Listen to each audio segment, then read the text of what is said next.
বাংলাদেশের আন্তর্জাতিক সম্পর্কের ক্ষেত্রে এখন একটা বেশ ইন্টারেস্টিং সময় যাচ্ছে, তাই না? বিশেষ করে যদি চীন আর ভারতের দিকে তাকাই। হ্যাঁ, একদম ঠিক। দুটো দেশের সাথেই সম্পর্কটা বেশ বহুমাত্রিক। একদিকে যেমন দারুণ সব সুযোগ তৈরি হচ্ছে, অন্যদিকে কিছু চ্যালেঞ্জও কিন্তু রয়ে গেছে। হ্যাঁ, সাম্প্রতিক সময়ে তো অনেক কিছুই ঘটছে। যেমন ধরুন, গুরুত্বপূর্ণ রাষ্ট্রীয় সফর হচ্ছে, চুক্তি সই হচ্ছে, আবার কিছু পুরনো টানাপোড়েনও আছে। ঠিক। আর এই সব কিছুর মাঝে তথ্যের প্রবাহটাও কিন্তু একটা বড় বিষয়। কোনটা সঠিক খবর, কোনটা নয়, এটা বোঝাটাও জরুরি। আচ্ছা, তাহলে শুরু করা যাক চীনকে দিয়ে। অন্তর্বর্তীকালীন সরকারের প্রধান উপদেষ্টা অধ্যাপক ইউনুসের চীন সফরটা বেশ আলোড়ন ফেলেছে। শি জিনপিংয়ের সাথে বৈঠক, পিকিং ইউনিভার্সিটির সম্মানসূচক ডক্টরেট। হ্যাঁ, এটা কিন্তু শুধু একটা সৌজন্য সফর ছিল না, এর গুরুত্ব আরও বেশি। সেটাই জানতে চাইছি, ঠিক কি কি বিষয় সামনে এলো এই সফরে? দেখুন, সবচেয়ে বড় বিষয়গুলোর মধ্যে একটা হলো তিস্তা প্রকল্পে চীনকে আমন্ত্রণ জানানো, আর ইয়ারলং জাংবো ব্রহ্মপুত্র নদের জল বিষয়ক তথ্য বিনিময়ে একটা চুক্তিও হয়েছে। ও আচ্ছা, তার মানে পানি ব্যবস্থাপনায় একটা বড় সহযোগিতার ক্ষেত্র তৈরি হচ্ছে। হ্যাঁ, এবং এর কিন্তু একটা ভূ-রাজনৈতিক তাৎপর্যও আছে। শুধু তাই নয়, খুব তাড়াতাড়ি মুক্ত বাণিজ্য চুক্তি বা এফটিএ নিয়ে আলোচনা শুরু করার ব্যাপারেও দুই দেশ একমত হয়েছে। মানে অর্থনৈতিক সম্পর্কটা আরও জোরদার হচ্ছে। অবশ্যই।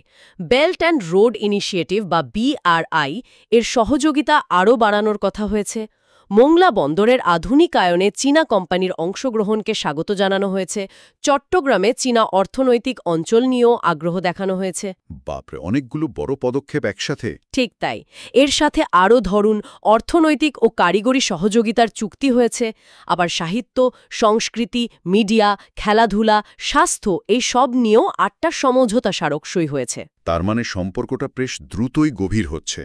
ওই যে ইয়াংমান গ্রুপের চেয়ারম্যান বলছিলেন, কিছু প্রশাসনিক জটিলতা হয়তো আছে, কিন্তু বাংলাদেশ বিনিয়োগের জন্য লাভজনক। ধীর এবং দীর্ঘমেয়াদী পরিকল্পনার অংশ বলেই মনে হয়। এই দীর্ঘমেয়াদী পরিকল্পনার সাথে কি শি জিনপিংয়ের যে ক্ষমতা সুসংহত হয়েছে সেটার কোনো যোগসূত্র আছে? মানে তাকে তো এখন মাও সেতুংয়ের পর সবচেয়ে শক্তিশালী নেতা বলা হচ্ছে। অবশ্যই আছে। দেখুন, শি জিনপিংয়ের ক্ষমতা যেভাবে কেন্দ্রীভূত হয়েছে, তার যে শি জিনপিং থট পার্টিতে প্রতিষ্ঠিত হয়েছে, এটা চীনের বৈশ্বিক নীতি এবং পদক্ষেপগুলোকে দারুণভাবে প্রভাবিত করে। BRI বা বাংলাদেশের সাথে সম্পর্ক জোরদার করা, এগুলো তারই প্রতিফলন বলা যেতে পারে। Interesting point. আচ্ছা, রোহিঙ্গা ইস্যুতে চীনের ভূমিকাটা কীরকম থাকতে পারে? তারা কি এবার আরও বেশি সাহায্য করবে? চীন তো বরাবরের মতোই সাহায্যের আশ্বাস দিয়েছে, আর এটাও বলেছে যে তারা বাংলাদেশের অভ্যন্তরীণ বিষয়ে হস্তক্ষেপ করবে না। এটা একটা ভালো দিক। কিন্তু রোহিঙ্গা প্রত্যাবর্তনে আসলে কতটা অগ্রগতি হবে সেটা বুঝতে হয়তো আরও কিছুটা সময় লাগবে। ঠিক। এবার একটু ভারতের দিকে তাকানো যাক। 2024 সালের আগস্টের পর ভারত-বাংলাদেশ সম্পর্কে একটা শীতলতার কথা শোনা যাচ্ছিল। এখনকার পরিস্থিতিটা কি? দেখুন, একটা টানাপোড়েন তো ছিল, তবে এখন সম্পর্কটা স্বাভাবিক করার চেষ্টা চলছে।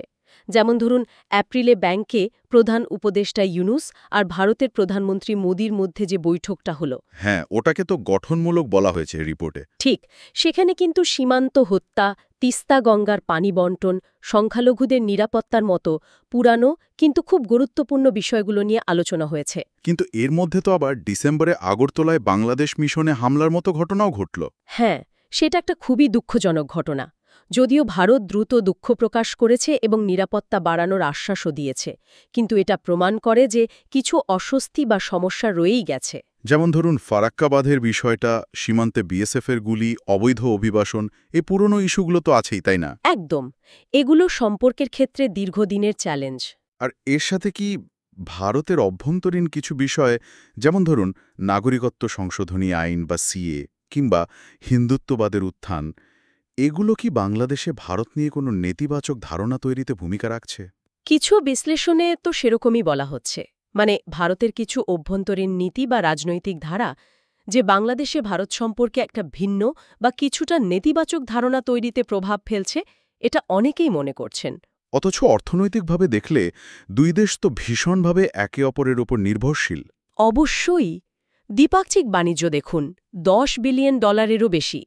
ভারত বাংলাদেশে প্রচুর ঋণ সহায়তা দিয়েছে, প্রায় $8 বিলিয়ন কাছাকাছি। আমাদের তৈরি পোশাক শিল্পের জন্য ভারত থেকে তুলা আমদানি তো খুবই জরুরি। হ্যাঁ, ঠিক। প্রতিরক্ষা ক্ষেত্রেও তো সহযোগিতা আছে। আছে। যৌথ সামরিক মহড়াও হয়, ভারত $500 মিলিয়ন প্রতিরক্ষা ঋণও দিয়েছে। কাজেই সম্পর্কটা একদিকে যেমন চ্যালেঞ্জিং, অন্যদিকে তেমনই গভীর আর বহুমাত্রিক। এই জটিল সম্পর্কের মধ্যেই কিন্তু আরেকটা নতুন এবং বেশ উদ্বেগজনক বিষয় ঢুকে পড়েছে, সেটা হলো ভুল তথ্য বা মিসইনফরমেশন। হ্যাঁ, এই বিষয়টা নিয়ে বেশ কথা হচ্ছে। অভিযোগ উঠছে যে কিছু ভারতীয় গণমাধ্যম নাকি বাংলাদেশ নিয়ে ভুল বা বিকৃত খবর ছড়াচ্ছে, বিশেষ করে অগস্ট 2024-এর পর থেকে। হ্যাঁ, এরকম বেশ কিছু অভিযোগ সামনে এসেছে।